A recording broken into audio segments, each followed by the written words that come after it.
अभी पक्ष विपक्ष सत्ता कांग्रेस भाजपा का ठीक है, विषय बेशक नहीं है। आपकी बात सही विषय है। है जगदीश जी, इस मामले विषय है में किसानों मार राजनीति की नहीं होनी सुरक्षा। चाहिए। आपने जो शुरुआत में कही बात, उसमें लग रहा है कि आप इस पर भी राजनीति करने की बात कर रहे हैं। इकबाल भाई, मैं आपको पूछना धनंजय जी, हमारी बात सलाह नहीं मानना चाहते, नहीं बात करना चाहते। भारत की बात तो करेंगे ना। आप देखिए, भारत के जितने भी पड़ोसी दोस्त थे, देश थे, सबके तख्ते पलट हो रहे हैं। तो भारत का क्या फर्ज नहीं बनता उनकी मदद करे, खड़ा हो जाए।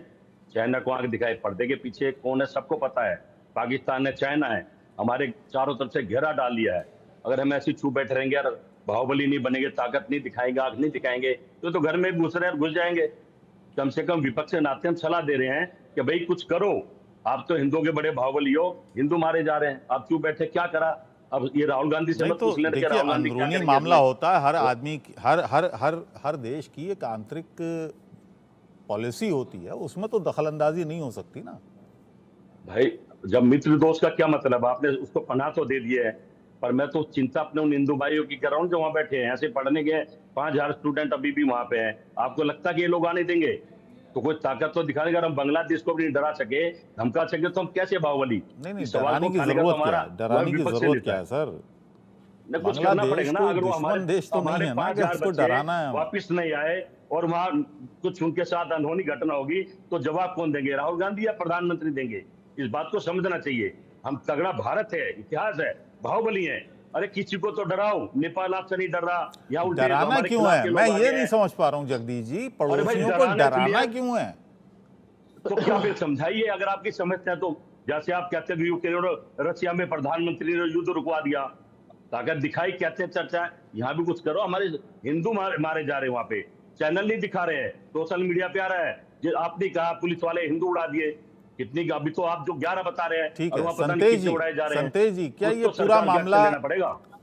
पूरा जो मामला है, क्या हिंदू मुसलमान का है?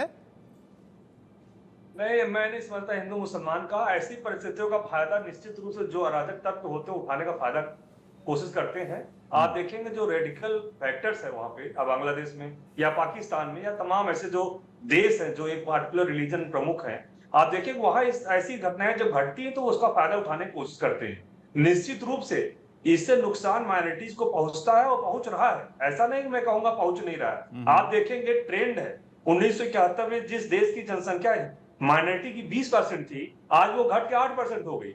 आप जब भारत का कोट करते हैं, भारत की जनसंख्या का कोट करते हैं, भारतीय माइनॉरिटी की बात करते हैं, आप एक चीज देखेंगे, यहाँ माइनॉरिटी की जनसंख्या बढ़ी है 8-10% से लेके 18% 20% बहुत।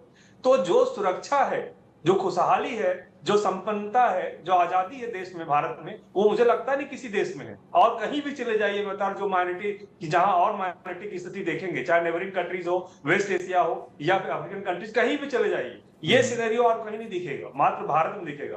तो भारत के जो संस्कार हैं, भारत की जो एक संस्कृति है, उसमें हम समावेशी है, सबको लेकर आगे बढ़ते हैं। हाँ, राजनीति होती रहती है। ए पार्टी बी को बोलेगी नहीं नहीं आप तो माइनॉरिटी की राजनीति करते हैं, बी ए को बोलेगी नहीं नहीं आप तो मेजोरिटी करते हैं। That is different.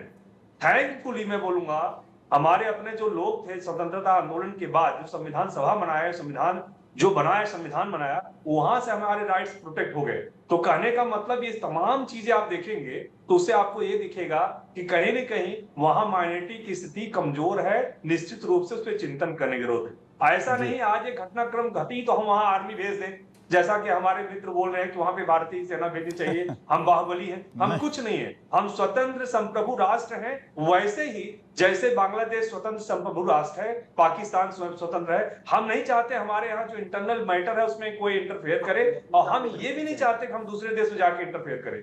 निश्चित रूप से हमारा क्या मत है हम व्यक्त कर सकते हैं। हमारा मत ये है जहां पे भी अल्पसंख्यक वर्ग है उसकी राइट्स की, उसके हितों की रक्षा होनी चाहिए, चाहे वो बांग्लादेश हो, चाहे पाकिस्तान हो, श्रीलंका हो, मालदीव हो या कोई और दूसरा क्षेत्र हो। तो कहने का मतलब टोटल एक जो विवाद है, जो विषय है, उस पर हमें सोचने की जरूरत है, उसके बारे में चिंतन करने की जरूरत है। तो बांग्लादेश मैं नहीं कहूंगा मेजोरिटी और माइनॉरिटी की बात किया जा रहा है, ये निश्चित रूप से घटनाक्रम आ रही है। इस घटनाक्रम के दौरान कुछ निहित स्वार्थ के लोग हैं या जो कहते हैं कि रेडिकल जो फैक्टर्स हैं, एक्सट्रीमिस्ट हैं, इस घटनाक्रम का फायदा उठाना चाहते हैं। वो डराना चाहते हैं माइनॉरिटीज को। और डराना क्यों, मैं कहूंगा वायलेंस में भी इन्वॉल्व होंगे, उनको मारना भी चाहेंगे और मंदिरों को फूकेंगे। ये हो रहा है और होगा भी। ये घटनाक्रम होता रहता है, लेकिन क्या भारत वहां में सेना भेज देगा, इंटरफेयर कर देगा? मुझे लगता है ये उचित कोई वो निर्णय और होगा। जगदीश जी अब तो सीए है, अब तो नहीं, यहाँ पर मुझे तो जो लगता है कि- प्रताड़ित माइनॉरिटी है इन मुल्कों की वो आ सकती है।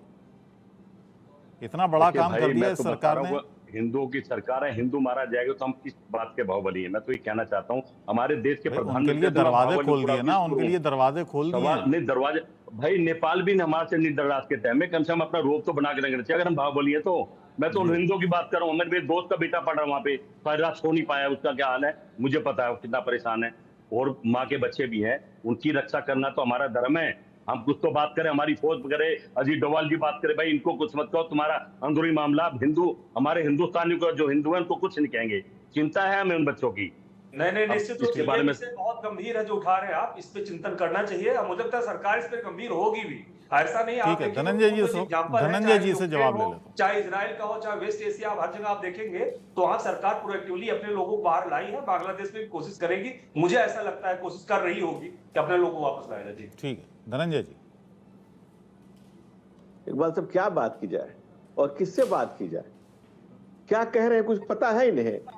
यही जब ये कानून अमल में आया, जब कानून अमल में आया कि जो अगल बगल के देश है उसमें जो माइनॉरिटी प्रताड़ित है धर्म के नाम पर वो भारत आ सकते हैं, तो उसका सदन में विरोध किया, उसका संसद में विरोध किया, हर जगह विरोध किया, उसका राज्यसभा में विरोध किया, लोकसभा में विरोध किया, जबकि वो पहले से बिल था 2014 तक जो आए, और आज बैठ करके बात कर रहे हैं और कह रहे हैं हिंदुओं की सरकार में मैं बिल्कुल ऑब्जेक्शन करता हूं।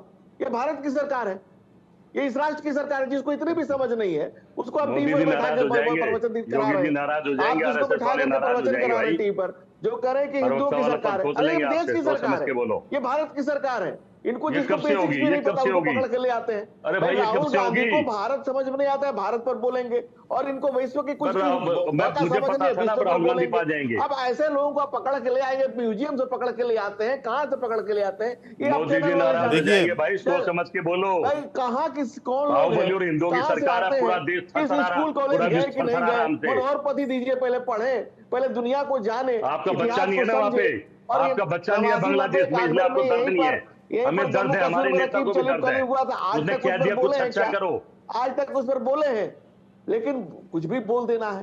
भाई राहुल गांधी अगर यही है तो स्टेटमेंट दे। बस आपसे सवाल ना पूछो, आपसे पूछो मत कि उनको कैसे बचाओगे, कोई जवाब नहीं है, कोई किसी से बात नहीं कर रहा है। हम तो सारे चैनल देख रहे हैं, कोई किसी से बात नहीं कर रहा है। उन बच्चों को बचाना किसका धर्म है? 62 में चाइना आया तो आप देख ही रहे थे, हमने सारा देखा। आप मत बोलो चाइना के बारे में, 2 टुकड़े भी हमने कर दिए थे काम करते हैं। आप तो सिर्फ बातें कर सकते हो जितनी कर सकते हो, गुमराह कर सकते हो। ये उन माँ बाप को क्या जवाब दोगे जिनके बच्चे फंस गए? जगदीश जी का मत ये था कि है भी या नहीं भी है। इकबाल साहब खाली बांग्लादेश और पाकिस्तान में थोड़ी है, आप भी कुछ लोग को पकड़ के लेके चले आते हैं। नहीं किसी को पकड़ के देखिए, ये पकड़ के लाना देखिए सभी आप, मेरे लिए आप सभी सम्मानित हैं, सबको अपनी बात रखने का हक है। वीरेंद्र जी कुछ कह रहे हैं, वीरेंद्र जी कुछ फैसले होते हैं, वीरेंद्र जी सोचे समझे फैसले होते हैं और दूरदर्शी फैसले होते हैं। बाहुबलियों तो दादागिरी, हर आदमी हमारे पर चढ़ के बैठ के बड़े दूरदर्शी फैसले चल रहे हैं। गुंडागर्दी मेंटालिटी से सरकारें नहीं चलती। तो यहाँ तो ये चल रही है 10 कहना साल से कि हमारे देश में ईडी सीबीआई झूठे मुकदमे क्या है, ये सरकार चल रही है क्या? प्रभु कौन से देश में रहते हो? भारत की बात कर रहा हूँ मैं भी भारत की रामराज नहीं है भारत के अंदर। अरे वीरेंद्र जी सर कर्नल रहे हैं, आपके पास कोई ईडी वाले ना, जाने माने रक्षा विशेषज्ञ हैं। बच्चों की चिंता करेंगे सरकार बताए, या ये भी राहुल गांधी बताएंगे उन बच्चों का क्या करना है? मैं तो ये पूछ रहा हूँ सरकार बताए, बच्चे जो 4000 स्टूडेंट फंसे पड़े वो कैसे आएंगे, जिंदा है भी या नहीं है? ठीक है, ये पूछ रहा हूँ मैं तो। भारत का रोल बड़ा क्रूशियल है, क्योंकि भारत का बहुत बड़ा रोल रहा है 1971 में आज़ादी को लेकर बांग्लादेश की, और बड़े अच्छे रिश्ते रहे हैं शेख मुजीबुर रहमान की फैमिली से, शेख हसीना से। अभी भारत का रोल क्या होना चाहिए और कैसा रहना चाहिए?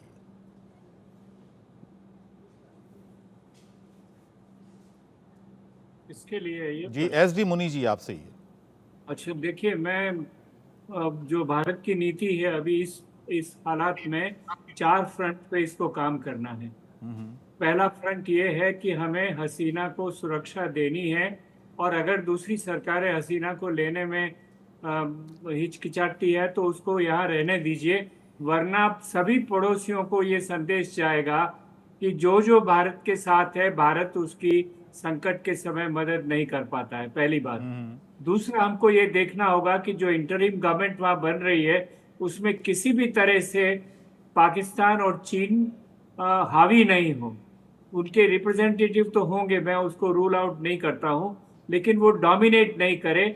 और ये करने के लिए हमें फौज के साथ और अगर संभव हो तो बीएनपी के साथ और अमेरिका के साथ संबंध बनाकर ये कोशिश करनी होगी कि इंटरिम गवर्नमेंट बिल्कुल हमारे खिलाफ नहीं हो। तीसरा फ्रंट है कि जो अच्छा, मैं यहाँ पर एसडी मुनि जी, आप दो जो पहलू हैं वो भी बता देना, लेकिन अगर ये एलिमेंट शामिल हो जाते हैं और वहां पर चाइना और पाकिस्तान करेगी, ठीक है, करेगी, अगर वो सफल हो जाते हैं, अगर वो सफल हो जाते हैं तो इसका भारत पर क्या असर पड़ेगा? नहीं, अगर उसमें बैलेंस होता है, जैसे मान लीजिए मोहम्मद यूनुस उसके सदर होते हैं जी, और दूसरे ऐसे लोग हैं जो उनका आपस में संतुलन वहां बना रहेगा और वो डोमिनेट नहीं करेंगे। मोहम्मद यूनुस का आपने नाम लिया है, उन्हीं से जुड़ी एक बड़ी खबर आ रही है। बांग्लादेश सरकार में मोहम्मद यूनुस मुख्य सलाहकार होंगे। मोहम्मद यूनुस मुख्य सलाहकार बनने पर राजी भी हो गए हैं। आंदोलनकारियों ने ही बाकायदा मोहम्मद यूनुस का नाम लिया था। मोहम्मद यूनुस अब अंतरिम सरकार का नेतृत्व करेंगे बतौर सलाहकार। तो बांग्लादेश में मोहम्मद यूनुस मुख्य सलाहकार होंगे। मोहम्मद यूनुस मुख्य सलाहकार बनने पर राजी हो गए हैं। उधर बांग्लादेश में आरक्षण को लेकर हिंसक पूर्णिया, किशनगंज, अररिया से सटे हुए बांग्लादेश के बॉर्डर पर तनाव का माहौल है। हमारे सहयोगी सोनू चौधरी की एक रिपोर्ट आपको दिखाते हैं। आरक्षण को लेकर बांग्लादेश में हुए हिंसक झड़प के बाद अब बिहार के जो पुलिस मुख्यालय है उसके तरफ से एक आदेश जारी हुआ है। उस आदेश में साफ तौर पर जो बांग्लादेश के सीमावर्ती क्षेत्र हैं उस क्षेत्र में मॉनिटरिंग और पुलिस गश्ती को बढ़ाने की बात निकलकर सामने आई है। ऐसे में यह अब जो है जहां पे मैं खड़ा हूं यह कटिहार जिला है और कटिहार जिला सीमांचल का वह जिला है जहां पे शरणार्थी की आने की अनुमान लगाई जा सकती है। ऐसे में यहाँ की जो पुलिस प्रशासन है वो काफी हाई अलर्ट मोड पे है और ये जो हमारे पीछे आप तमाम गाड़ियां देख रहे हैं कहीं न कहीं हाई लेवल मीटिंग है और इस मीटिंग के बाद जो भी कुछ निकल कर सामने आएगा इससे साफ तौर पर ये मैं दिखाने का कोशिश करूंगा कि किस तरह की जो मीटिंग है, मीटिंग खत्म होने के बाद क्या कुछ निकलकर सामने आ रहा है।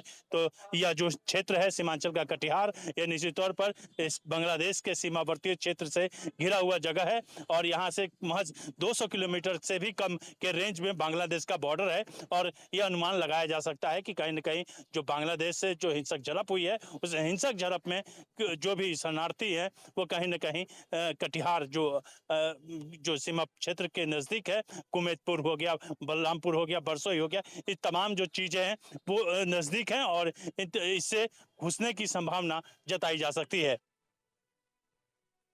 तो एसडी मुनि जी, ये आप बात कर रहे थे मोहम्मद यूनुस की, और लीजिए मोहम्मद यूनुस अब इस बात पर राजी हो गए कि मुख्य सलाहकार वो बन जाएंगे, यानी शुरुआत में बागडोर उनके पास रहेगी सरकार की, और ये सजेशन आंदोलनकारियों की तरफ से ही आया था।